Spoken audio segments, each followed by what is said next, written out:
My mother-in-law has always hated me. On my wedding day, she took me aside.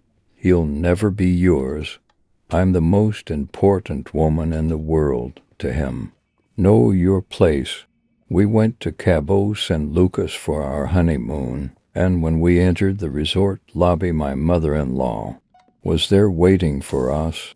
When my husband joined the military, she was furious she couldn't live in the housing with him. So she rented an apartment outside the base so she could see him every day. She couldn't follow him on his tour of duty in Afghanistan, so she preoccupied her time by constantly messaging me in extravagant detail how I'm not good enough for her son. When he returned, we bought a house. Guess who bought the house across the street? There were big windows in the front of the house, so you could always see her coming up to ring the doorbell and invite just her son over for dinner. When his nightmares started, she insisted he move in with her. She had been calming his nightmares since he was a child. This was different. The PTSD was destroying him. He would stay up half the night in a bulletproof vest, a pistol in one hand and a grenade in the other. When he'd finally pass out, the nightmares would wake him up screaming. Then one day I came home and he'd killed himself.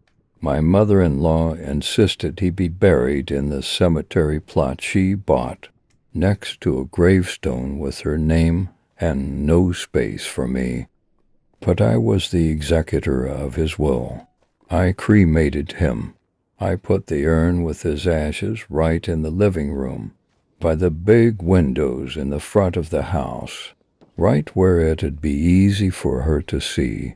Then one morning, I woke up to the sound of the window breaking. I went down and the urn was missing.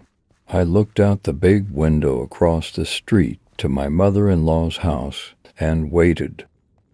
From her bedroom window, there was a bright flash, followed by a horrifying boom and glass shattering. I had rigged my husband's grenade in the urn.